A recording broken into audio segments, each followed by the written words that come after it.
கர்த்தருடைய பரிசுத்த நாமத்துக்கு மகிமை உண்டாவதாக. இந்த நாளிலும் கூட நாம் ஒரு பாக்கியவானை குறித்து தியானிக்க இருக்கிறோம். இந்த உபவாச நாட்கள் தொடங்கின நாட்கள்ல இருந்தே இன்னைக்கு வரைக்கும் நம்ம பாக்கியவானை குறித்து தான் தியானிச்சுட்டு இருக்கோம்.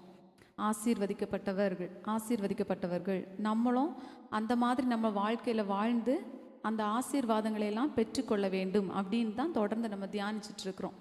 இன்னைக்கு கூட நம்ம தியானிக்க போகிற அந்த பகுதி, வேத பகுதி என்னன்னா, மத்தேயு எழுதின சுவிசேஷம் 5வது அதிகாரம் அதனுடைய 3வது வசனம்.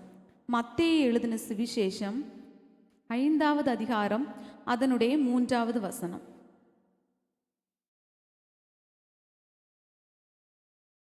ஆமென், அல்லேலூயா. ஆவியில் எளிமை உள்ளவர்கள் பாக்கியவான்கள், பரலோக ராஜ்யம் அவர்களுடையது அப்படின்னு சொல்லப்பட்டிருக்கிறது. ஆவியில் எளிமை அப்படின்னா என்ன?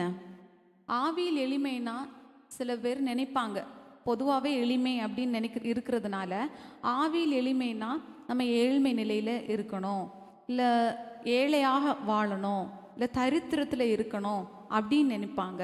ஆனால் ஆவியில் எளிமை அப்படிங்கிறது அந்த தரித்திரத்தை குறித்தோ இல்லை பணம் இல்லாமல் வசதி இல்லாமல் இருக்கிறதை குறித்து இந்த வேத பகுதியில் சொல்லப்படவில்லை. இதில் என்ன சொல்லப்பட்டிருக்கிறது அப்படின்னா, நம்ம ஆவியில், இருதயத்தில், உள்ளத்தில், உள்ளான மனுஷன் இருக்காங்கல்ல, அதில் ஒரு எளிமை, ஒரு தாழ்மை நமக்கு காணப்பட வேண்டும் அப்படின்னு சொல்லப்பட்டிருக்கிறது. அப்படி நமக்கு உள்ளான மனுஷன் தாழ்மையாக இருக்கும்போது, எளிமையாக இருக்கும்போது தான் நம்ம ஆசீர்வதிக்கப்பட்டவர்கள், பரலோக ராஜ்யத்துக்கானவர்கள். பரலோக ராஜ்யம் அப்படிப்பட்டவர்களுடையது அப்படின்னு இந்த வசனத்தின் மூலமாக நம்ம அறிந்து கொள்ள முடியுது. நம்ம ஆவி, ஆத்துமா, சரீரம் அப்படின்னு சேர்ந்தது தான் ஒரு மனுஷன், அப்படி தானே? அப்போது இந்த ஆவி என்கிற பகுதி தான் தேவனோடு கனெக்ட் ஆகிற ஒரு பகுதி. அப்போது நம்ம ஆவியில் எளிமையாக இருக்கணும் அப்படின்னா தேவனோடு கனெக்ட் ஆகுறோம் இல்லை, தேவனோடு ஒரு உறவு கொள்கிறோம் இல்லை, அதில் நம்ம எளிமை உள்ளவர்களாக இருக்கணும். அது பொதுவாக நம்ம ஜெபிக்கும் போது நம்ம தாழ்த்தி நம்ம ஜெபிக்கிறவர்களாக இருக்கணும். தேவனிடத்தில் நம்ம எதிர்பார்த்து நம்ம ஜெபிக்கிறவர்களாக, நம்ம தாழ்த்தி நம்ம காணப்படும் போது கர்த்தரிடத்துல இருந்து நம்ம ஜெபிக்கிற காரியங்களை நம்மால் பெற்றுக்கொள்ள முடியும் அப்படின்னு இதன் மூலமாக நம்ம தெரிந்து கொள்ளப்படுகிறோம்.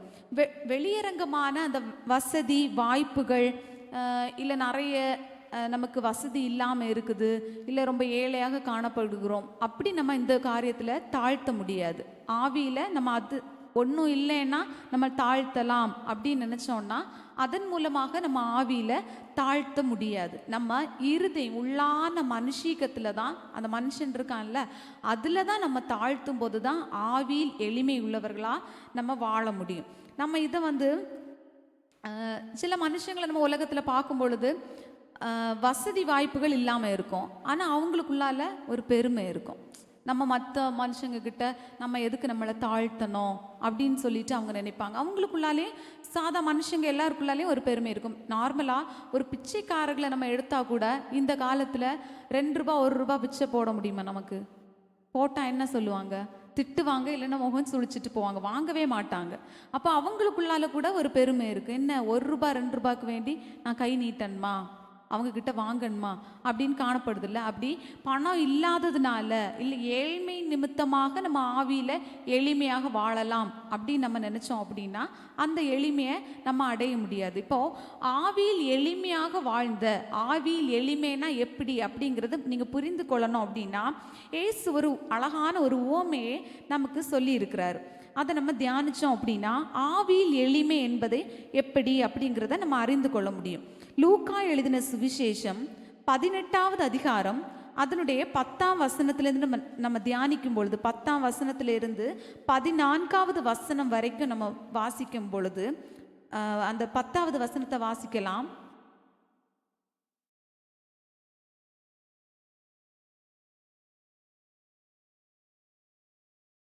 11வது.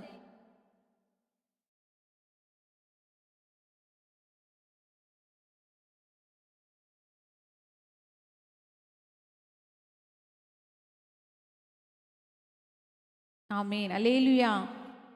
வாசிக்கிறேன். அந்த 10வது வசனத்துல 2 மனுஷர் ஜெபம் பண்ணும்படி தேவாலயத்துக்கு போனார்கள். ஒருவன் பரிசேயன், மற்றவன் ஆயக்காரன்.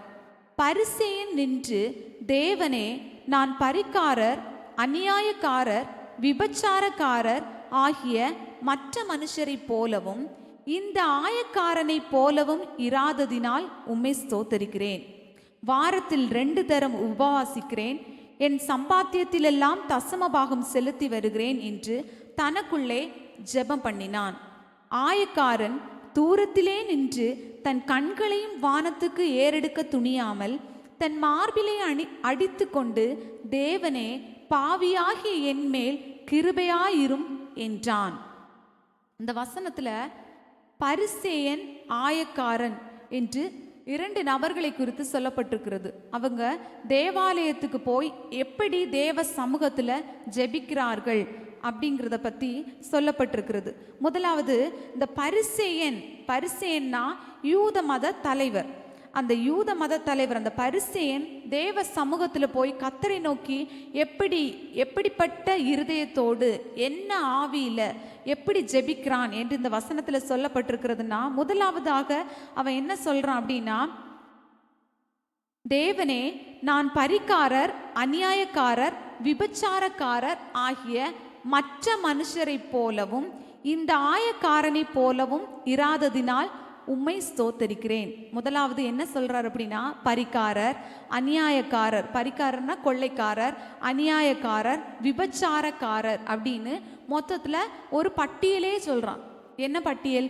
ஒரு பாவம் செய்கிறவர்களின் பட்டியல். இவங்க பாவிகள் அப்படின்னு சொல்லிட்டு அந்த மனுஷங்களை ஜட்ஜ் பண்ணி அவங்கள குறித்து சொல்றாங்க. இவங்க இப்படி பாவிகளை போலவும் மற்ற மனுஷரை போலவும் நான் இல்லை அப்படிங்கிறத இவர் அப்படின்னா உள்ளத்துல அந்த தாழ்மை இல்லாம என்ன சொல்றாங்க, மற்றவங்களை ஒப்பிட்டு பார்த்து கம்பேர் பண்ணி சொல்றேன், நாங்க மற்றவங்களை போல நான் இல்லை, அதனால என்ன பண்றேன், இந்த ஆயக்காரனை போலவும் இல்லை, கூடவே இந்த ஆயக்காரனும் தேவ சமூகத்தில் ஜெபிக்கிறதுக்கு வந்திருக்கிறாருல்ல, அவரை போலவும் நான் இல்லை அப்படின்னு அந்த ஆயக்காரனை கூட ஒரு குத்தி காட்டி, ஒரு சுட்டி காட்டி அந்த இடத்துல சொல்றாங்க, அவங்கள போல நான் இராததினால் நான் தேவனை ஸ்தோத்தரிக்கிறேன். இதை நம்ம பார்க்கும் பொழுது இந்த இடத்துல முதலாவதாக பாவிகளின் பட்டியலை அவர் சொல்றாரு.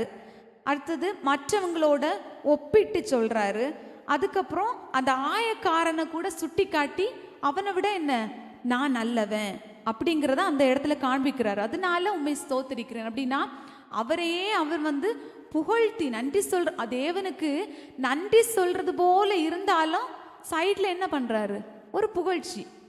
நான் அவங்கள போல இல்லை, அவங்கள காட்டிலும் நல்லவன், நான் அவங்கள போல பாவம் செய்யலை, மற்ற மனுஷரை போல நான் இல்லை அப்படின்னு சொல்லிட்டு புகழ்ந்து தேவனுக்கு சும்மா ஒரு நன்றி செலுத்துறாரு. அடுத்த வசனத்துல 12வது வசனத்துல நம்ம பார்க்குறோம், என்ன சொல்றாரு அப்படின்னா, வாரத்தில் 2 தரம் உபவாசிக்கிறேன், என் சம்பாத்தியத்தில் எல்லாம் தசமபாகம் செலுத்தி வருகிறேன் அப்படின்னு தனக்குள்ளே ஜெபம் பண்ணுகிறான். இப்போ வாரத்தில் 2 தரம் உபவாசிக்கிறேன் அப்படின்னு சொல்றாரு. அந்த காலத்துல என்ன அப்படின்னா, அந்த யூதர்களின் வழக்கப்படி வாரத்துல 2 நாளும் உபவாசிப்பாங்க. திங்கள், வியாழன் ஆகிய 2 தினங்களும் அவங்க உபவாசித்து ஜெபிக்கிறது வழக்கம். அந்த வழக்கத்தின்படி கடமைக்காக ஜெபிக்கிற ஒரு ஜெபத்தை செய்கிறவனாக இந்த யார் இருக்கிறா, பரிசேன் இருக்கிறாரு. அதுக்கப்புறம் என்ன அப்படின்னா அடுத்து சொல்றாரு, என் சம்பாத்தியத்தில் எல்லாம் தசமபாகம் செலுத்தி வருகிறேன். இப்போ சம்பளம் அவர் வாங்குற வருமானத்துல, சம்பளத்துல எல்லாத்துலேயும் 10ல் 1 கர்த்தருக்குரியது அப்படிங்கிறதுனால கர்த்தருக்கு நான் கொடுக்குறேன். என்னுடைய விளைச்சல்கள், என்னென்ன காரியங்கள், என்னென்ன நன்மைகள், ஆசீர்வாதங்கள் இருக்குதோ எல்லாத்துலேயும் நான் தேவனுக்கு கொடுக்குறேன் அப்படின்னு சொல்லிட்டு வேதத்தின்படி உண்மையான சூழ்நிலை தான் அதை கர்த்தருடைய சமூகத்தில் எதுக்காக சொல்கிறாங்க அப்படின்னு இந்த வசனத்தில் மூலமாக நம்ம அறிய முடியுது. அப்படின்னா பெருமைக்காக கர்த்தருடைய சமூகத்தில் சொல்கிறோம். இப்போ தேவனுக்கு தெரியாதா வாரத்தில் உபவாசிக்கிறான், எனக்கு தசம பாகத்தில் எல்லாத்துலேயும் காணிக்க தருகிறான் அப்படின்னு தேவனுக்கு தெரியுமா தெரியாதா? தெரியும் தானே. அப்போ தேவன்கிட்டயே அவன் சொல்கிறான் அப்படின்னா என்ன இருதயத்தோட, என்ன ஆவியில் கர்த்தரிடத்துல விண்ணப்பம் பண்ணுறான், ஜெபம் பண்ணுகிறவனாக இந்த இடத்துல காணப்படுகிறான். தாழ்மையே இல்லை, நான் இப்படி நல்லது பண்ணுறேன், அது பண்ணுறேன், உங்களுக்காக இதை பண்ணுறேன், ஜெபிக்கிறேன், வாரத்தில் கடமைக்காக இப்படி செய்கிறேன், அப்படி மற்ற மனுஷனை போல நான் இல்லை அப்படின்னு சொல்லிட்டு அந்த இடத்துல ஒரு சின்ன அளவு கூட தாழ்மையே இல்லாமல் இருதயத்தில் பெருமையை வச்சுட்டு வெளிப்புறமாக தேவ சமூகத்தில் ஜெபிக்கிறவரா இந்த இடத்துல காணப்படுகிறாரு. மற்றவங்க பார்க்கும்போது நம்ம வசனத்தில் கூட பார்க்குறோம், நம்ம உபவாசிக்கும் போது யாருக்குமே நம்ம தெரியக்கூடாது. தலையில் எண்ணெய் பூசி நீங்கள் உபவாசிக்கணும், முக களைப்போட ஐயோ நான் உபவாசிக்கிறேன் அப்படின்னு மற்றவங்க காணும்படியாக நம்ம உபவாசிக்க கூடாது அப்படின்னு வேதத்தில் சொல்லப்பட்டிருக்கிறது. ஆனால் இந்த பரிசேயன் என்ன சொல்கிறார் அப்படின்னா, நான் உபவாசிக்கிறேன் அப்படின்னு தேவ சமூகத்தில் கூட சொல்கிறாரு. நான் இப்படி காணிக்கை செலுத்துகிறேன். இதெல்லாம் கத்தர் அந்த மனுஷனுக்கு சரீர சுகத்தை கொடுத்ததுனால தான் வேலைக்கு போக முடியுது, வருமானம் அதன் மூலமாக தான் கிடைக்குது. அப்போ தேவன் தருகிறதுல தான் கத்தருக்கு காணிக்கையே கொடுக்க முடியுது, அப்படி தானே? தேவன் தரலைன்னா நம்ம காணிக்கை கொடுக்க முடியுமா? முடியாது. அப்போ அதை கூட தேவனுக்கு எப்படி சொல்கிறாங்க அப்படின்னா, என்கிட்ட இருக்கிறத நான் தாரேன், தேவன் தந்ததுனால நான் தாரேன் அப்படின்னு சொல்லாமல் அந்த இருதயத்துக்குள்ளால அந்த தாழ்மை உள்ளவராக இராமல் தேவ சமூகத்தில் போய் ஜெபம் பண்ணுகிறார். அப்படி ஆவியிலே ஒரு எளிமை இல்லாமல் மனசில் ஒரு பெருமை கொண்டவனாக தேவனிடத்துல பேசுகிறவனாக காணப்படுகிறான். அப்படி இந்த பரிசேயன் தேவனிடத்துல ஜெபிக்கும் பொழுது, ஆவியில தேவனோடு உறவாடும் போது எப்படி காணப்படுகிறது அப்படின்னா, அவனிடத்துல ஒரு தாழ்மையான ஒரு குணம் இல்லை. தாழ்மையை, ஒரு எளிமை அவனிடத்துல இல்லாததாக காணப்படுகிறது. அடுத்தது நம்ம கூடவே பார்க்குறோம், ஆயக்காரனை குறித்து நம்ம பார்க்கும் பொழுது, ஆயக்காரன் அந்த 13வது வசனத்தில் சொல்லப்பட்டிருக்கிறது. ஆயக்காரன் எப்படி ஜெபிக்கிறான் அப்படின்னா, ஆயக்காரன் தூரத்திலே நின்று தன் கண்களையும் வானத்துக்கு ஏறெடுக்க துணியாமல் தன் மார்பிலே அடித்து கொண்டு, தேவனே பாவியாகிய என்மேல் கிருபையாயிரும் என்றான். இந்த வசனத்தில் நம்ம பார்க்குறோம், இந்த ஆயக்காரன் அப்படின்னா வரி வசூல் செய்பவர்கள். வரி வசூல் செய்பவர்கள்னா இந்த அரசாங்கத்துக்காக டாக்ஸ் கலெக்ட் பண்ணுவாங்க இல்லை, அதான் வரி வசூலிப்பவர்கள். அப்போ அந்த ஆயக்காரனுடைய வேலை என்னன்னா வரி வசூலிப்பது. அப்போ அந்த மனுஷன் ஒருவேளை சிலரிடத்துலேருந்து நியாயமான முறையில் காசு வாங்கி இருக்க மாட்டாங்க, அநியாயமாக லஞ்சம் வாங்குவாங்க, வரி கூட வாங்கி அதை அவங்களுக்குன்னு வச்சுருப்பாங்க. இப்படி தான் பொதுவாக வரி வசூல் பண்ணுறவங்க இருப்பாங்க. அப்போது இந்த ஆயக்காரன் தேவ சமூகத்தில் டக்குன்னு உள்ள கூட வரல, தூரத்தில் நிற்கிறான். அந்த தூரத்தில் நிற்கிறதன் மூலமாக நம்ம என்ன தெரிந்து கொள்ள முடியுதுன்னா, அவனுக்கே மனசில் தோணுது, தேவ சமூகத்தில் வருவதற்கு எனக்கு தகுதியே இல்லை, கர்த்தருடைய சமூகத்தில் வருவதற்கு எனக்கு ஒரு தகுதியே இல்லை அப்படிங்கிறத மனசில் உணர்ந்து கொள்ளுகிறான். தேவனுக்கு முன்பாக வருவதற்கு அவனுக்கு ஒரு வெட்கம், நான் பாவியாக இருக்கேன், நான் எப்படி ஆண்டவருடைய சமூகத்தில் நான் வருவது அப்படின்னு அவனுடைய உள்ளத்தில் ஒரு தாழ்மை காணப்படுது. அதுக்கப்புறம் என்ன அப்படின்னா, தன் கண்களை கூட வானத்துக்கு ஏறெடுக்க துணியாமல் தலை குனிந்தவனாக நிற்கிறான். தேவ சமூகத்தில் வரும்போது தலை குனிந்தவனாக நிற்கிறான். அவனுக்குள்ளால ஒரு குற்ற உணர்வு, நான் பாவியாக இருக்கிறேன், நான் நிறைய தவறுகள் என்னுடைய வாழ்க்கையில் கூட வந்திருக்குது அப்படின்னு சொல்லிட்டு தேவ சமூகத்தில் தாழ்த்தி குற்ற உணர்வோடு அப்படி குனிந்த நிலையில் நிற்கிறான். அப்புறம் என்ன பண்ணுகிறாரு, தன் மார்பிலே அடித்து கொண்டு, தேவனே பாவியாகிய என்மேல் கிருபையாயிரும். அப்போது கிருபைக்காக தேவ சமூகத்தில் வேண்டி நிற்கிற ஒரு சூழ்நிலையை நம்மால் அறிய முடியுது. அவன் உண்மையை ஒத்துக்கொள்ளுகிறான். ஆமாம் இசப்பா, நான் பாவியாக தான் இருக்கேன், என்னை நீங்கள் ஏற்றுக்கொள்ளுங்க, என் மேலே கிருபையாயிரும் அப்படின்னு சொல்லிட்டு ரொம்ப மனம் வருந்தி தேவ சமூகத்தில் அந்த பாவத்தை உணர்ந்து தேவ கிருபையை கேட்டு தேவனிடத்தில் அப்படியே சரண்டர் ஆயிடுறான். அப்பா நீங்கள் இல்லைன்னா ஒன்றுமே இல்லை அப்படின்னு சொல்லிட்டு முழுவதுமாக அவனை தாழ்த்தி வெறுமையாக்கி தேவ கிருபைக்காக அப்படியே சரண்டர் ஆயிடுறான். அந்த 14வது வசனத்தில் நம்ம பார்க்குறோம், அவன் அல்ல, இவனே நீதிமானாக்கப்பட்டவனாய் தன் வீட்டுக்கு திரும்பி போனான் என்று உங்களுக்கு சொல்லுகிறேன். அப்படின்னு சொல்லப்பட்டிருக்கு. அப்போ இந்த பரிசேயன் ஆயக்காரன் இந்த 2 பேருடைய ஜெபத்துல கர்த்தருடைய சமூகத்துல எந்த ஜெபம் ஏற்றுக்கொள்ளப்பட்டது? இந்த ஆயக்காரனுடைய ஜெபம் தான் ஏற்றுக்கொள்ளப்பட்டது. தேவன் சொல்றாரு, இயேசு சொல்லுகிறாரு, இந்த ஆயக்காரன் தான் நீதிமானாக்கப்பட்டவனாய், அந்த ஜெபத்தின் மூலமாக நீதிமானாக்கப்பட்டவனாய் தன் வீட்டுக்கு போனா. தேவன் எப்படி இருக்கிறார் அப்படின்னா, தன்னை உயர்த்துகிறவன் எவனும் தாழ்த்தப்படுவான், தன்னை தாழ்த்துகிறவன் உயர்த்தப்படுவான். அந்த இடத்துல ஆயக்காரன் தன்னை தாழ்த்தினதுனால தான் அந்த உயர்வை, அந்த நீதிமானாக்கப்பட்ட சூழ்நிலையை பெற்றுக்கொள்ள முடியுது. நம்ம கூட நம்ம அந்த ஆயக்காரனை போல நம்ம வாழ்க்கையில ஆவியில உள்ளான மனுஷன்ல வெளியே நம்ம தரித்திரமாக ஏழையாக இருந்து நம்ம காட்டணும்னு இல்லை. அப்படி நம்ம காட்ட வேண்டாம். கர்த்தர் நமக்கு சகல நன்மைகளையும் ஆசீர்வாதங்களையும் நமக்கு தந்திருக்கிறார். உள்ளான மனுஷன்ல ஒரு தாழ்மை, அந்த ஒரு எளிமை நம்ம காணப்பட்டுன்னா கர்த்தர் நிச்சயமா நம்ம உயர்த்துவாரு. நம்ம தான் ஆசீர்வதிக்கப்பட்டவர்களாக தேவ ராஜ்யத்தை சுதந்திரித்து கொள்ள ஏற்றவர்களாக நம்ம இந்த உலகத்துல வாழ முடியும். இனி நம்ம ஒரு சில காரியங்களை நம்ம பார்க்கலாம். ஆவியில் எளிமை உள்ளவர்கள் எப்படி இந்த உலகத்துல இருப்பாங்க, எப்படிப்பட்ட வாழ்க்கை வாழுவாங்க அப்படிங்கிறத குறித்து நம்ம சில காரியங்களை நம்ம தியானிக்கலாம். பொதுவான சில காரியங்கள்.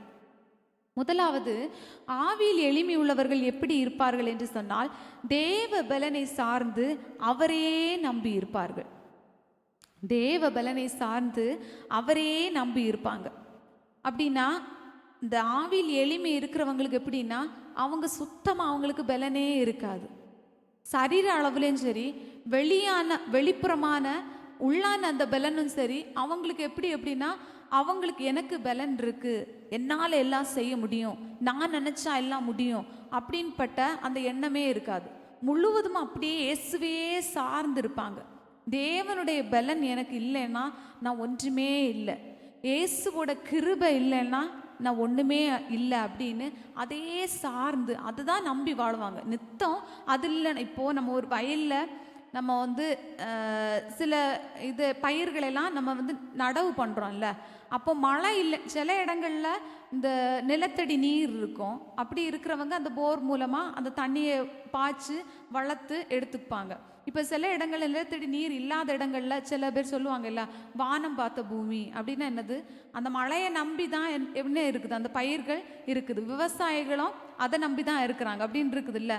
அப்படி தான் அந்த ஆவியில் எளிமை உள்ள ஜனங்கள் எப்படி இருப்பாங்கன்னா, தேவனையே நம்பி இருப்பாங்க. எல்லா சின்ன சின்ன காரியத்துக்குமே அப்படின்னா இந்த மழை மட்டும் இல்லைன்னா அந்த பயிர்கள் வாடி போயிடும். அதனால அந்த இடத்துல இருக்கவே முடியாது இல்லை. அதை போல தான் நமக்கு ஆவியில் எளிமை இருந்ததுன்னா எல்லா சூழ்நிலையிலும் நம்ம உயிர் இருக்கணும்னா கூட எப்படி தான் இருக்கணும், தேவனே நம்பி. ஆண்டவருடைய கிருபை இல்லைன்னா நம்மளால ஒன்றுமே பண்ண முடியும். அந்த அளவு நம்மளுக்கு ஒரு தாழ்மை இருக்கணும். உள்ளான மனுஷிகத்தில் அவ்வளோ தாழ்மை இருக்கணும். ஒவ்வொரு நாளும் காலையில் எழும்புறது கூட அந்த ஜீவன் இருக்கணும்னா தேவனுடைய கிருபை, தேவ தயவு நமக்கு இல்லைன்னா நம்மளால் உயிர் வாழவே முடியாது. அப்படி தேவனுடைய கிருபையை அந்த இடத்துல கூட நம்ம என்ன பண்ணணும், எதிர்பார்க்கிறவர்களா நம்பி இருக்கிறவர்களா இருக்கணும். தேவ பலன் நமக்கு இருந்தால் மட்டும்தான் நம்மளால் வேலை செய்ய முடியும். இப்போ படிக்கிற பிள்ளைங்க கூட சும்மா அவங்க ஹார்ட் ஒர்க் பண்ணி படிச்சுட்டாங்க அப்படின்னா அவங்களால நல்ல மார்க் எடுக்க முடியுமா? மனுஷிக்கு ஒரு தயவு உண்டாகணும். மனுஷ தயவு யார் மூலமாக உண்டாகும்? கர்த்தர் மூலமாக தான் உண்டாகும். இப்போ மார்க் போடும்போது கூட கம்பேர் பண்ணி மார்க் போடும்போது கூட அந்த தேவனுடைய பிள்ளைக்கு அந்த மனுஷ தயவு தேவன் கட்டளையிட்டா அவங்க பேப்பரில் நிறைய மார்க் விழும். இன்னொரு பிள்ளைக்கு கொஞ்சம் ஒரு அரை மார்க்காவது கம்மியாக விழும். எல்லாத்துக்குமே தேவன் சார்ந்து நம்ம இருக்கணும். எல்லாத்துக்குமே ஏசு வேணும். ஏசு இல்லாமல் நம்மளால் ஒன்றுமே பண்ண முடியாது. அப்படி முழுவதுமாக சரண்டர் ஆகி தான் நம்ம இருக்கணும். அந்த படிப்பு நல்ல ஞானம் நமக்கு இருந்து நல்ல படிப்பு இருக்குது, ஞானத்தை யார் தான் தரணும்? கர்த்தர் தான் தரணும். கர்த்தர் அந்த ஞானத்தை தந்தாதான் படிக்க முடியும். சரி, படிப்பு இருக்குது, ஞானம் இருக்குது. இப்போ வீட்டில் கூட தேவனுடைய சமாதானம் நம்ம இல்லை. இப்போ ஒரு குடிகார வீட்டில் பார்க்குறோம், என்னைக்கும் அடியும் சண்டையும் பிரச்சனையுமா இருக்குது. அந்த வீட்டில் உள்ள பிள்ளையால் நிம்மதியாக படிக்க முடியுமா? அப்போ அதுக்கான அனுகூலத்தை யார் தான் தரணும்? கர்த்தர் தான் தரணும். அப்படி ஒவ்வொரு வாழ்க்கையில் ஒவ்வொரு சின்ன சின்ன ஸ்டெப்பு, சின்ன சின்ன விஷயங்களை கூட கர்த்தர் இல்லாமல் ஒன்றுமே நடக்காது. எல்லாத்துக்குமே படிப்பு இருக்குது, படித்து முடிச்சதான் நல்ல ஒரு வேலை கிடைக்கணும்னா கர்த்தருடைய தயவு வேணும், கர்த்தருடைய கிருபை வேணும், இருந்தால் தான் வேலை கிடைக்கும். சில பேருக்கு நல்ல வேலை இருக்கும், வேலையில் ஏற்ற சம்பளம் இருக்காது, நல்ல வருமானம் இருக்காது. அப்போ அந்த இடத்துல கூட கர்த்தருடைய கிருபை இருந்தால் மட்டும்தான் அந்த மனுஷன் கண்கள்லையும் தயவு கிடைக்க பண்ணி கர்த்தர் நல்ல வருமானத்தை தர முடியும். அப்படி ஒவ்வொரு ஸ்டெப்பும், எல்லா ஸ்டெப்லையும்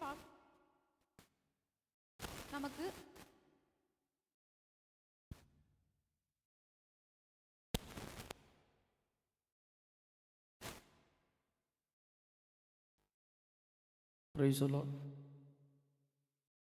அதில் நமக்கு தேவ கிருபை நமக்கு வேணும். தேவனே நம்பி தேவ கிருபையே நம்ம சார்ந்து அவருடைய பலனையே முழுவதுமாக இந்த நம்பி அப்படியே சார்ந்து இருந்தாதான் ஆவியில எளிமை உள்ளவர்களா நம்ம இந்த உலகத்துல வாழ முடியும். தேவன் இல்லைன்னா நம்மளால ஒன்றுமே செய்ய முடியாது அப்படின்னு உள்ள அந்த இருதயத்துல எப்பவுமே இருக்கணும்.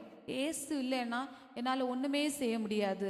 இப்போ கூட நீங்கள் வழியில் நடந்து வந்திருப்பீங்க, வரும்போது தேவ பாதுகாப்பு இல்லைன்னா நம்மளால் வந்து சேர முடியுமா? இந்த இடத்துல ஒரு ஸ்டெப்பு நம்ம எடுத்து வைக்கணும்னா கூட இந்த காலத்தில் என்னெல்லாமோ நடக்குது. அப்போது தேவ பாதுகாப்பு வேணும். அப்படி ஒரு நாள் நம்ம கணக்கு வச்சா கூட காலையில் விழிக்கிறதுல இருந்து, கண் விழிக்கிறதுல இருந்து இரவு நம்ம தூங்க செல்லுறது வரைக்கும் தேவனுடைய கிருபை, அவருடைய பாதுகாப்பு, அவருடைய பலன், அப்படி எல்லாமே தேவ கிருபை எல்லாமே நமக்கு இருந்தால் மட்டும்தான் என்ன செய்ய முடியும்? அந்த ஒரு நாள் நம்ம வாழ்கிற வாழ்க்கை கூட நம்ம ஆவியில் எளிமை உள்ளவர்களா தேவனை நம்பி நம்ம வாழ முடியும். அப்படி ஆவியில் எளிமை உள்ளவர்களா வாழுகிறவர்கள் என்ன பண்ணுவாங்க அப்படின்னா, தேவ பலனை சார்ந்து அவரையே நம்பி வாழுவார்கள். யோவான் 15வது அதிகாரம் அதனுடைய 5வது வசனத்தில் சொல்லப்பட்டிருக்கிறது, என்னை இல்லாமல் உங்களால் ஒன்றும் செய்யக்கூடாது அப்படின்னு கர்த்தர் சொல்லுகிறார். அப்போ தேவன் இல்லாம நம்மளால எதுவுமே செய்ய முடியாது. அந்த எண்ணத்தோடு நம்ம தாழ்மையாய் நம்ம வாழ்ந்தோம்னா ஆவியில் எளிமை உள்ளவர்களாய் நம்மளால வாழ முடியும். லேலுயா. அடுத்ததாக, தவறு நம்முடைய வாழ்க்கையில செய்ய வந்துன்னா அதை நம்ம ஒப்புக்கொள்ளுகிறவர்களா இருப்பார்கள். ஆவியில் எளிமை உள்ளவர்கள் என்ன பண்ணுவாங்க அப்படின்னா, தவறு செய்தால் ஒப்புக்கொள்ளுவார்கள். தப்பு நம்முடைய வாழ்க்கையில் வருகிறது சகஜம்தான். எல்லா மனுஷனும் எப்பவுமே பர்ஃபெக்டாக தவறு செய்யாமல் அப்படி இருக்க மாட்டாங்க. கண்டிப்பாக ஏதாவது சின்ன விஷயத்துலையாவது தவறுகள் வரும். அப்போ ஒரு தப்பு வந்துன்னா நம்ம என்ன பண்ணணும் அப்படின்னா, அதை ஒப்புக்கொள்ளணும். ஆமாம், நான் செஞ்சது தப்பு தான் அப்படின்னு அதை ஒப்புக்கொண்டு அதை மன்னிப்பு கேட்கிறவர்களாக இருக்கணும். சில மனுஷீகத்தில் சொல்லுவாங்க, நான் யாருக்கு கீழ்ப்படிஞ்சிருக்கணும், அடங்கி இருக்கணும், நான் எதுக்கு மன்னிப்பு கேட்கணும், நான் சொன்னால் அது கரெக்டாக தான் இருக்கும், நான் சொல்கிறது மாதிரி கேட்கணும், அதை நியாயப்படுத்துவாங்க. நான் பண்ணது கரெக்டு தான், இப்படி ஒரு சூழ்நிலை, அதனால நான் இப்படி பண்ணிட்டேன் அப்படின்னு சொல்லிட்டு அதை நியாயப்படுத்த முயற்சி பண்ணுவாங்க, அதை சமாளிப்பாங்க. இல்லை இதனால தான் இப்படி தான் அப்படின்னு சாக்கு போக்கு ஏதோ ஒன்று அப்படி சொல்லி அந்த தப்பு பண்ணால் ஒத்துக்கவே மாட்டாங்க. நம்ம அப்படி ஒத்துக்காத வரைக்கும் நிச்சயமாக நம்ம வாழ்க்கையில் ஆண்டவருடைய பலன் இருக்காது, தேவ கிருபை இருக்காது, ஒரு எளிமையே இருக்காது. அதுக்கு அர்த்தம் என்ன? ஈகோ, மனசுக்குள்ளால ஒரு இது என்ன, நான் எதுக்கு மன்னிக்கணும், அவங்கள விட நம்ம தாழ்ந்தவங்களா போயிடுவோம், ஒருவேளை அவங்க நம்மளை விட உயர்ந்தவங்களா ஆயிடுவாங்களோ போல மனசில் அவங்களுக்கு அப்படிதான் ஒரு எண்ணம். இல்லை நம்ம ஒத்துக்கிட்டோம்னா நம்ம குறைஞ்சு போயிடுவோம். எதில் நம்ம குறைஞ்சு போயிடுவோம்? உண்மையிலே நம்ம ஒரு தவறை நார்மலாகவே நீங்கள் டெய்லி லைஃப்பில் கூட மாறி மாறி வீட்டில் இருந்தாலும் ஒரு குடும்பத்தில் இருந்தாலும் ஒரு சின்ன சின்ன தவறு, ஒரு சின்ன மிஸ்டேக்ஸ் வரும்போது அதிகமாக சாரி சொல்லி நீங்கள் பழகி பாருங்கள். உங்களே அறியாமல் அது என்ன ஆகும் அப்படின்னா ஒரு தாழ்மை நமக்கு வரும். சிலர் சொல்லுவாங்க சாரியே வராது, அவங்களுக்கு ரொம்ப ஈகோவாக இருப்பாங்க. நான் சாரி, நான் பண்ணது கரெக்டு தான், இதுதான் இதனால தான் அப்படின்னு இருக்கும் பொழுது உண்மையிலேயே அவங்கள அறியாமல் இருதயத்தில் ஒரு பெருமை இருந்துகிட்டே இருக்கும், விட்டு கொடுக்குற தன்மை இருக்கவே இருக்காது. அப்படி இருந்தோன்னா ஆவியில் எளிமையாக நம்மளால் வாழவே முடியாது. எப்போ சின்ன பிள்ளை இருந்தால் கூட நம்மளை விட வயது குறைந்த டக்குன்னு நம்ம மிதிச்சிட்டோம், டக்குன்னு நம்ம நடந்து போகும்போது டக்குன்னு மிதிச்சிட்டோன்னு வச்சுக்கோங்களேன். சின்ன பிள்ளையா இருந்தால் கூட சாரி தெரியாமல் மிதிச்சிட்டேன் அப்படின்னு சொல்கிறதுனால அந்த நமக்கு ஒரு தாழ்மை இருக்குது. இன்னொன்று என்ன அப்படின்னா, சிலர் அப்படி ஒன்றுமே இல்லை, சின்ன பிள்ளை தானே, நம்ம வயசுக்கு பெரியவங்க, நம்ம எதுக்கு கேட்கணும், அப்படின்னு நம்ம அசால்ட்டாக நம்ம போயிட்டோம்னா அது ஒரு சின்ன விஷயம்தான். ஆனால் அப்படி சின்ன சின்ன காரியத்தில் கூட நீங்கள் சாரி மன்னிப்பு அதை ஒத்துக்கொள்கிறது தான். வெளியரங்கமாக மன்னிப்பு கேட்குறது, நம்ம மனசில் ஒத்துக்கொள்கிறது. ஆமாம், எனக்குள்ளால ஒரு தவறு வந்துட்டு அப்படி நீங்கள் ஒப்புக்கொண்டு அப்போ தான் ஏசப்பா கிட்டே நீங்கள் மன்னிப்பு கேட்க முடியும். தேவ சமூகத்திலையும் அதை ஒத்துக்கொள்ளணும்ல. தேவனுக்கு எல்லாமே தெரியும். நம்ம தவறு நமக்கு வாழ்க்கையில் வருது ஆண்டவருக்கு தெரியாது. ஆண்டவருடைய கண்ணை மறைச்சிட்டு நம்ம ஏதாவது பண்ண முடியுமா? ஒன்றுமே பண்ண முடியாதுல்ல. அப்போது நம்முடைய வாழ்க்கையில் ஒரு தவறு வந்துன்னா அது ஒப்புக்கொள்ளுகிறவர்களாக நம்ம இருந்தோம் அப்படின்னா நிச்சயமாக நம்ம வாழ்க்கையில் ஆவியில் எளிமை உள்ளவர்களாக நம்ம வாழ முடியும். அடுத்ததாக, வேதத்தை வாசிக்கும் பொழுது அதை கற்றுக்கொள்ளும் மனப்பான்மையோடு நம்ம வாசிக்கணும். ஆவியில் எளிமை உள்ளவர்கள் எப்படி வாசிப்பாங்க அப்படின்னா அந்த வேதத்தை கற்றுக்கொள்ளும் மனப்பான்மையோடு வாசிப்பாங்க. ஏன் அப்படின்னா சும்மா அப்படி வாசிச்சுட்டு எனக்கு எல்லாம் தெரியும் அப்படின்னு நினச்சிட்டு இருக்கிறத காட்டிலும் ஒரு காரியத்தை, ஒரு வசனத்தை நம்ம வாசிக்கிறோம், இன்னும் கற்றுக்கொள்ளணும். கற்றுக்கொண்டாதான் அதை வாழ்க்கையில் நடைமுறைப்படுத்த முடியும், செயல்படுத்த முடியும். அப்படி தானே? அப்போது செயல்படுத்தணும் அப்படின்னா கற்றுக்கொள்ளுகிற ஒரு இருதயம் இருக்கணும். கற்றுக்கொள்ளுகிற இருதயம் இல்லாமல் எல்லாம் தெரியும் இல்லை அதை கண்டுக்காமல் அசால்ட்டா சும்மா வாசிச்சுட்டு அப்படி போனோன்னா நமக்குள்ளால ஒரு எளிமையே காணப்படாது. நம்ம அப்படி எளிமை இல்லாததுனால நம்ம வசனத்தின்படி நமக்கு வாழவும் முடியாது. வேதம் எப்படிப்பட்டது அப்படின்னா அந்த வேதாகமோ அந்த வேத வசனம் எல்லாம் ரொம்ப ஆழமானது. வாசிக்க வாசிக்க நிறைய வெளிப்பாடுகள் நமக்கு வந்துட்டே இருக்கும், நிறைய ரகசியங்கள் நிறைந்தது. இப்போ ஒரு கடலை பார்த்தோன்னே எவ்வளோ ஆழமாக இருக்குது, அதுபோல் இந்த வேதத்தில் கூட நிறைய சத்தியங்கள் ஆழமானது. ஒரே வசனமாக தான் இருக்கும், பல கோணங்களில் நம்ம அதை ஆழமாக நமக்கு அது வெளிப்பாடுகள் நிறைந்ததாக தான் இருக்கும். அப்போ நம்ம அதை கற்றுக்கொள்ளணும், இன்னும் நம்ம வாழ்க்கையில் அதை அபியாசப்படுத்தணும் அப்படிங்கிற ஒரு சிந்தையோடு அதை நம்ம நேசித்து நம்ம வாசிக்கிறவர்களாக இருந்தால் தான் ஆவியில் எளிமை உள்ளவர்களாக நம்மளால் வாழ முடியும்.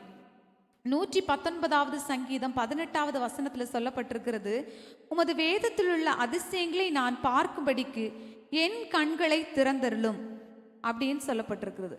இதில் வேதத்தில் என்ன இருக்குதான்? அதிசயங்கள் இருக்கான். அந்த அதிசயங்களை பார்க்கணுன்னா முதல்ல என்ன ஆகணும்? கண்கள் திறக்கப்படணும். அப்போது முதல்ல நமக்கு கற்றுக்கொள்ளணும், இன்னும் வேதத்தில் உள்ள ரகசியங்களை தெரிந்து கொள்ளணுங்கிற அந்த மனப்பக்குவம் வந்தாதான் அந்த அதிசயங்களை நம்ம பார்க்க முடியும். கர்த்தர் அதுக்கான கிருபையை நமக்கு தர முடியும். எல்லாம் எனக்கு தெரியும் போதும் அப்படின்னு நினச்சோன்னா நம்மளால் அதுக்கு மேலே கற்றுக்கொள்ள முடியாது. உலக பிரகாரமாக கூட நீங்கள் இப்போ ஒரு பகுதியை நீங்கள் படிக்கிறீங்க, வேறு நார்மலாக ஏதாவது புக்ஸ் படிக்கிறீங்கன்னு வச்சுக்கோங்களேன், அதில் ஒரு காரியத்தை குறித்து 2 வரி சிம்பிளாக இருக்குது.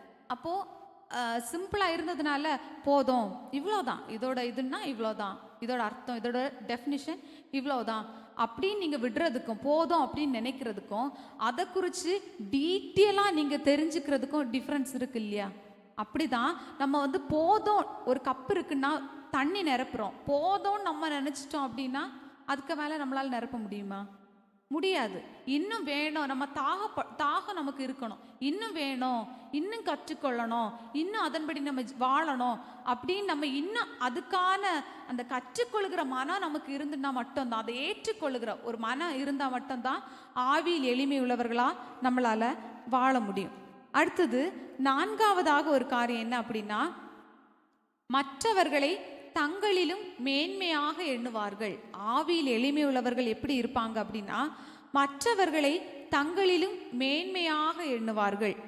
இதை குறித்து வேதாகமத்தில் பிலிப்பியர் 2வது அதிகாரம் அதனுடைய 3வது வசனத்தில் சொல்லப்பட்டிருக்கிறது.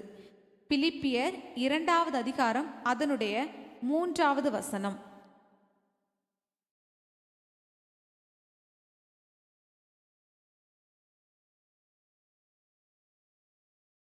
ஒன்றையும் வாதினாலாவது வீண் பெருமையினாலாவது செய்யாமல் மனத்தாழ்மையினாலே ஒருவரையொருவர் தங்களிலும் மேன்மையானவர்களாக எண்ண கடவீர்கள் அப்படின்னு சொல்லப்பட்டிருக்கிறது. அல்லேலூயா. ஒன்றையும் வாதினாலாவது வீண் பெருமையினாலாவது செய்யாமல் மனத்தாழ்மை இருக்கணும். மனத்தாழ்மை இருந்துன்னா என்ன பண்ணுவாங்க? தங்களிலும் ஒருவரையும் எல்லாரையும் எப்படி பண்ணுவாங்க? தங்களிலும் மேன்மையானவர்களாக எண்ணுவாங்க. அப்போ தங்களிலும் மேன்மையானவர்களாக நம்மளால் யாரையும் எண்ண முடியாததற்கு காரணம் என்ன? நமக்குள்ளால மனத்தாழ்மை இல்லை. அதனால தான் சில பேருக்கு என்ன அப்படின்னா, எல்லாரையும் அற்பமாக நினைப்பாங்க. மற்றவங்களை காட்டிலும் நான் தான் பெரியவங்க, நிறைய படிச்சிருக்கேன், அதனால எனக்கு அறிவு இருக்குது, இல்லை பெரிய வேலை பார்க்குறேன், அதனால நான் பெரியவன் அப்படின்னு சொல்லிட்டு சில பேருக்கு அந்த எண்ணம் இருக்கும். அப்படி இருந்துன்னா மற்றவங்களை நம்ம மேன்மையாக நினைக்க முடியுமா? அற்பமாக தான் எண்ணம் வரும், தானாகவே நமக்கு அது வந்துடும். இல்லை, நம்மளை விட அவங்க கம்மியாக படிச்சிருக்காங்க, நம்மளை விட கம்மியாக தான் சம்பாதிக்கிறாங்க அப்படிங்கிற எண்ணம், அந்த கம்பேர் பண்ணுற அந்த எண்ணம் வந்துட்டுனாலே நம்மளால் பெருமையாக தான் இருக்க முடியும். தாழ்மையை ஒரு நாளும் நம்ம வாழ்க்கையில் கொண்டு வரவே முடியாது. புகழ்ச்சியை சில பேர் விரும்புவாங்க. எப்போவுமே நம்மளை புகழணும், நம்மளை பெஸ்ட்டுன்னு சொல்லணும் அப்படின்னு நினைப்பாங்க. நம்ம அப்படி யாரையாவது புகழ்ந்தோம் அப்படின்னா கூட, இப்போ அப்ரிஷியேட் பண்ணுறோம் இல்லை, எப்போவுமே அப்ரிஷியேஷன் தான் வாங்கிட்டே இருக்கணும் அப்படின்னா முடியுமா? முடியாதுல்ல. நம்ம எப்போவுமே அப்படி வாங்கிட்டே இருந்தோம்னா நமக்குள்ளால ஒரு பெருமை வந்துட்டே இருக்கும். நமக்கு அப்படி ஒரு அப்ரிஷியேஷன் கிடைக்குது, ஒரு புகழ்ச்சி நமக்கு நேராக வருது அப்படின்னா உடனே நம்ம என்ன நினைக்கணும், மனசில் என்ன நினைக்கணும் அப்படின்னா, இது கர்த்தர் தந்தது, ஏசு இல்லைன்னா நான் இந்த விஷயத்தில் ஜெயிக்க முடியாது, சாதிச்சிருக்க முடியாது, ஏசப்பாவோட கிருபையினால தான் அப்படின்னு அதை அப்படியே ஏசப்பாக்கு கொடுத்துடணும். நம்ம கையில் வச்சிருக்க கூடாது. அப்படியே ஏசப்பாக்கிட்ட கொடுத்துட்டோம் அப்படின்னா நம்ம மறுபடியும் வெறுமையாக தானே இருப்போம். இல்லை, நம்ம சேர்த்து புகழ்ச்சியை வச்சுட்டே இருந்தோன்னா அதெல்லாம் நமக்கு நிறைஞ்சிட்டே இருக்கும். அதை எல்லாத்தையும் அப்பா கிட்ட ஏசப்பா கிட்ட கொடுத்துட்டே இருந்தோம்னா நம்ம வெறுமையாக தான் இருப்போம். அவருடைய தயவு இன்னும் நமக்கு தேவைப்பட்டுட்டே தான் இருக்கும். அந்த தேவை இருக்கிறது வரைக்கும் நம்ம என்னதான் இயேசுவே சார்ந்து வாழ்ந்துட்டே இருப்போம், தேவை இருக்கிறது வரைக்கும்.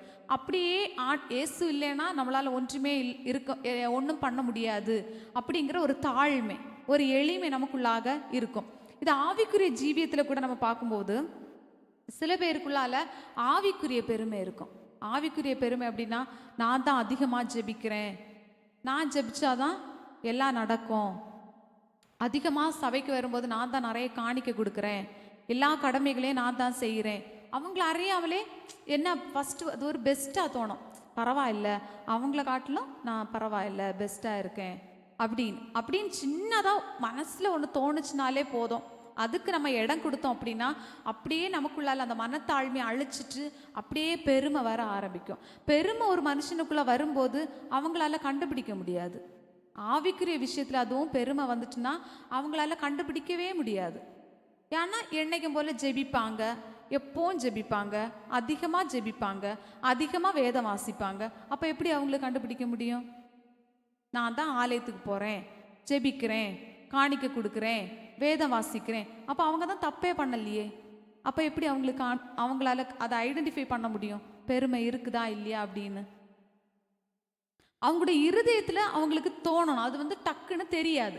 பெருமை ஆவிக்குரிய விஷயத்தில் பெருமைங்கிறது டக்குன்னு அவங்களுக்கு தெரியாது. நம்ம மற்றவங்களை கம்பேர் பண்ணி வாயால் வெளியே சொல்லி காட்டும் போது நமக்கு தெரியுமா இருக்கும். இப்போ நான் அதிகமாக ஜெபிக்கிறேன், அவங்க ஜெபிக்கலை அப்படின்னு சொன்னால் அந்த வார்த்தையின் மூலமாக அவங்க தெரியும், நான் எனக்குள்ளால பெருமை இருக்கிறதுனால இந்த வார்த்தை வருது அப்படின்னு. அப்படி வரலைன்னா அவங்களால கண்டுபிடிக்க கூட முடியாது. அதனால எப்போவுமே அப்படிதான், சின்ன சின்ன விஷயத்துக்கும் யாராவது நமக்கு நேராக ஒரு புகழ்ச்சி, ஒரு அப்ரிசியேஷன் தந்தாங்க அப்படின்னா ஏசப்பா கிட்ட உடனே நம்ம கொடுத்துடணும். அப்படி கொடுக்க பழகிட்டோம் அப்படின்னா நமக்குள்ளால சின்ன அளவில் கூட நமக்கு அந்த பெருமை இருக்காது. பெருமை இருந்துச்சுன்னா ஆண்டவருடைய சமூகத்தில் போய் இருக்கும்போது நம்மளை தாழ்த்தி நம்மளை ஒப்பு கொடுத்து ஆவியில் எளிமை உள்ளவர்களாக கர்த்தருடைய சமூகத்தில் ஜெபிக்கிறதுக்கு வரவே வராது. ஆவியில் எளிமை நமக்கு காணப்படவே செய்யாது. நம்ம இயேசுவை குறித்து நம்ம பார்க்கும் பொழுது பிலிப்பியர் 2வது அதிகாரம் அதனுடைய 5வது வசனம். பிலிப்பியர் 2வது அதிகாரம் அதனுடைய 5வது வசனம், அதை வாசிக்கலாம்.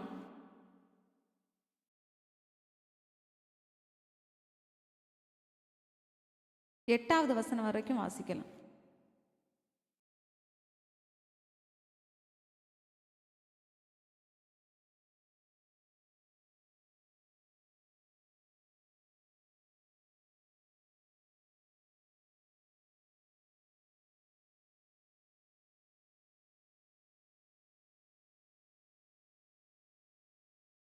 ஆமென், அல்லேலூயா. கிறிஸ்து இயேசுவில் இருந்த சிந்தையே உங்களிலும் இருக்க கடவுது. அப்போது கிறிஸ்து இயேசுவுக்கு இருந்த சிந்தனையே இதில் நம்ம சொல்லப்பட்டிருக்கிறது.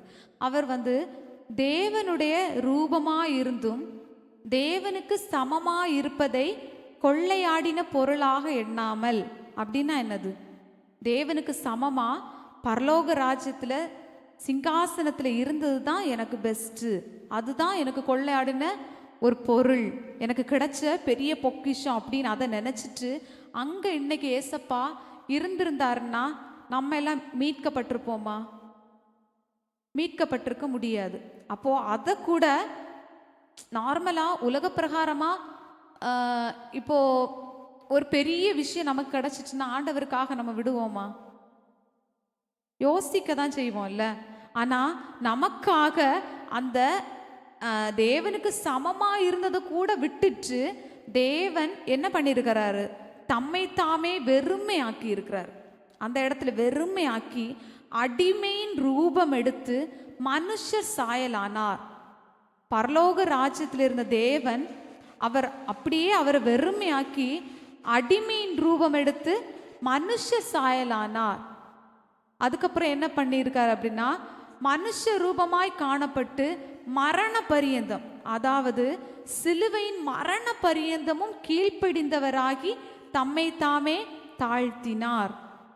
சிலுவையின் மரண பரியந்தமும் கீழ்ப்படிந்தவராகி அவர் என்ன பண்ணியிருக்கிறாரு? தாழ்த்தி இருக்கிறாரு. இயேசுவினுடைய அந்த வாழ்க்கை வரலாறுல நம்ம பார்க்கும்போது ஏசப்பாவோட அந்த இதில் உலகத்தில் இருந்ததான நாட்களில் மனுஷன் குமாரனாக இருந்த நாட்களை நம்ம பார்க்கும் பொழுது இயேசு கிறிஸ்து அந்த சிலுவையின் பாடு மரணத்தில் எவ்வளோ கஷ்டங்களை நமக்காக சகிச்சார். அந்த நேரத்தில் அவரை தாழ்த்தி வெறுமையாக்கி தேவ சமூகத்தில் அவர் தாழ்த்தினதுனால தான் பிதா என்ன பண்ணார் அப்படின்னா அவரை உயர்த்தி வைத்தார். அவர் நமக்காக அந்த உலகத்தில் வர வேண்டிய தேவை கூட இல்லை. இன்னொரு இடத்துல கூட நம்ம பார்க்கும் பொழுது இயேசு அந்த 12 சீஷருடைய கால்களை கழுவினார் அப்படின்னு. அப்போ இருதயத்தில் ஏசப்பாக்கு அந்த தாழ்மை இருந்ததுனால தான் ஏசப்பாவால் கழுவ முடிஞ்சுது.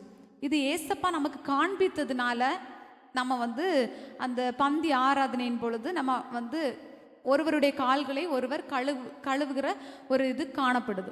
நம்ம நார்மலாக இப்போ ஏசு நமக்கு காண்பிக்கலைன்னு வச்சுக்கோங்களேன், இந்த உலகத்தில் நம்ம சும்மா ஒருத்தருடைய காலை நம்ம கழுவுவோமா?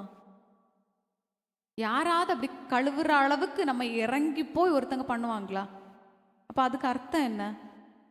இப்போ ஏசப்பா எவ்வளோ தாழ்மையா, அதுவும் பரலோகத்திலிருந்து நமக்காக கீழே அற்பமான மனுஷர் நமக்காக இறங்கி அந்த தாழ்மையை வெளிப்படுத்தி நமக்காக ஒப்பு கொடுத்தார். கீழ்ப்படிந்தவராகி எல்லாவற்றையும் சகிச்சு ஒப்பு கொடுத்தார். அவருக்கு அப்படி ஒப்பு கொடுக்கணும்னு எந்த தேவையுமே இல்லை. அப்போ எவ்வளோ எளிமையை ஆண்டவர் அந்த இடத்துல காட்டி இருக்கிறாரு. இப்போ உலக பிரகாரமாக கூட பெரிய பெரிய அரசியல்வாதிகள் அப்படிலாம் இருக்காங்க. யாரையாவது நம்ம கிட்ட போய் பார்க்க முடியுமா? நம்ம ஃபோனில் பேச முடியுமா டக்குன்னு? எவ்வளோ அவங்க எல்லாம் உலகத்தில் ஒரு அரசியலில் ஒரு தலைவர்களாக இருக்காங்க. அவங்கள நம்ம கிட்ட போய் பார்க்க முடியாது, ஃபோனில் ஒன்றும் பேசவே முடியாது. அப்படி அவங்களுக்கு என்னது ஒரு கனம் இருக்குது, அவங்கள உயர்த்தி அப்படி வச்சுருக்குறாங்க. ஆனால் நம்ம ஏசப்பாவை நினைக்கும் போது ஏசப்பா எப்படி இருக்கிறாரு? எப்போ வேணாலும் பேசலாம், என்ன வேணாலும் கேட்கலாம் ஏசப்பா கிட்ட. இந்த மனுஷகுமாரனா இருக்கும்போது கூட நம்ம யாரையுமே ஏசப்பா அற்பமாக எண்ணல. குருடருக்கு தொட்டு சுகம் கொடுக்குறாரு, வியாதிப்பட்டவங்களையும் அப்போ பக்கத்தில் வச்சு பேசுகிறாரு. நான் இல்லை, பரலோகத்திலேருந்து வந்திருக்கிறேன், நான் பெரிய ஆள், இந்த உலகத்தையே நான் தான் சிருஷ்டித்திருக்கிறேன் அப்படின்னு சொல்லிட்டு மற்றவங்களையெல்லாம் அற்பமாக நினச்சிட்டு அப்படிலாம் ஏசப்பா வாழ்ந்துருக்கிறாரா? எவ்வளோ எளிமை! அதை நான் இயேசுவுடைய வாழ்க்கையில் அந்த எளிமை எவ்வளோ காணப்பட்டிருக்கிறதுன்னு நான் சொல்கிறேன். அப்போ நம்ம ஜீவிதத்தில் இயேசு உண்டாக்கின சிருஷ்டித்த மனுஷங்களாகிய நமக்கு இயேசுவிடம் ஆவியோடு நம்ம பேசும்போது, ஆவியில் நம்ம பேசும்போது, ஜெபிக்கும் பொழுது ஏன் நமக்குள்ளால ஒரு தாழ்மை காணப்பட முடியல? எல்லாமே அவர் கரத்திலிருந்து நம்ம பெற்றுக்கொள்கிறோம். அவர் இல்லாமல் நம்மளால் இந்த உலகத்தில் வாழ முடியாதுல்ல. அவருடைய தயவு இல்லாமல் ஒன்றுமே செய்ய முடியல. அப்படி இருக்கும் பொழுதும் அற்பமான அந்த மனுஷனுக்குள்ளாக ஒரு பெருமை இருக்குது. அந்த பெருமை இருக்கிறதுனால தான் தேவனுடைய சமூகத்தில் தாழ்த்தி ஜெபிக்க முடியல. அப்போது நம்ம மற்றவர்களை எல்லாரும் அற்பமாக எண்ணாமல் நம்மை விட மேன்மையானவர்களாக எண்ணணும்னாலே போதும், நமக்கு தானாகவே அந்த ஆவியில் எளிமை நமக்கு வந்துடும். எப்போவுமே மற்றவர்களே இல்லை அவங்க என்னை விட மேன்மையானவங்க அப்படின்னு சொல்லிட்டு அவங்கள கனமாக நம்ம ட்ரீட் பண்ண ஆரம்பிச்சிட்டோம் அப்படின்னா ஆவியில் எளிமை உள்ளவர்களாக நம்ம வாழலாம். ஆவியில் எளிமை உள்ளவர்கள் நிச்சயமாக அப்படி தான் பண்ணுவாங்க. அவங்கக்கிட்ட இப்போ நான் சொல்கிறது தான் கரெக்டு ரைட் அப்படின்னு சொல்ல மாட்டேன். அவங்ககிட்டயும் ஒரு சஜஷன் கேட்பாங்க. நீங்கள் சொல்லுங்கள், நீங்கள் என்ன நினைக்கிறீங்க, இந்த காரியத்தை குறித்து நீங்கள் என்ன நினைக்கிறீங்க சொல்லுங்கள் அப்படின்னு சொல்லிட்டு சஜஷன் கேட்பாங்க. இப்படி எல்லா சூழ்நிலையிலையும் நம்மளை போல உள்ள மனுஷங்க தான் நம்மளை காட்டிலும் மேன்மையானவர்களாக நம்ம எண்ண தொடங்கணும். அப்படி நம்மளை காட்டிலும் மேன்மையானவர்களாக நம்ம எண்ண ஆரம்பிச்சிட்டோம் அப்படின்னா நமக்குள்ளால ஒரு தாழ்மை உண்டாகும், ஆவியில் ஒரு எளிமை உண்டாகும். அப்படி ஆவியில் எளிமை உள்ளவர்களாக நம்ம வாழ்ந்தோன்னா மட்டும்தான் நம்ம ஆசீர்வதிக்கப்பட்டவர்களாக இந்த உலகத்தில் வாழ முடியும், தேவ ராஜ்யத்தையும் நம்ம சுதந்திரிக்க முடியும். அப்போது ஆவியில் எளிமை உள்ளவர்களாக நம்ம இந்த உலகத்தில் வாழணும் அப்படின்னா முதலாவது என்ன பண்ணணும்? தேவ பலனை சார்ந்து அவரே நம்பி இருக்கணும். எல்லா காரியத்துக்கும் தேவ பலனை சார்ந்து அவரே நம்பி இருக்கணும். ரெண்டாவது, தவறு நம்முடைய வாழ்க்கையில் வந்துன்னா ஒப்புக்கொண்டு மன்னிப்பு கேட்கிறவர்களாக நம்ம இருக்கணும். மூன்றாவது, இன்னும் கற்றுக்கொள்ளணும். வேதாகமத்தை வாசிக்கும் போது அதை ஏற்றுக்கொண்டு இன்னும் கற்றுக்கொள்ளணும் அப்படிங்கிற ஒரு வாஞ்சியோடு அந்த மனப்பான்மையோடு வேதத்தை நம்ம வாசிக்கிறவர்களாக இருக்கணும். நான்காவது, மற்றவர்களை தங்களிலும் மேன்மையானவர்களாக நம்ம எண்ணுகிறவர்களாக இருக்கணும். இந்த 4 காரியங்களையும் நம்ம வாழ்க்கையில் கொண்டு வந்தோம்னா நிச்சயமாக நம்ம ஆவியில் எளிமை உள்ளவர்களாக வாழ முடியும்.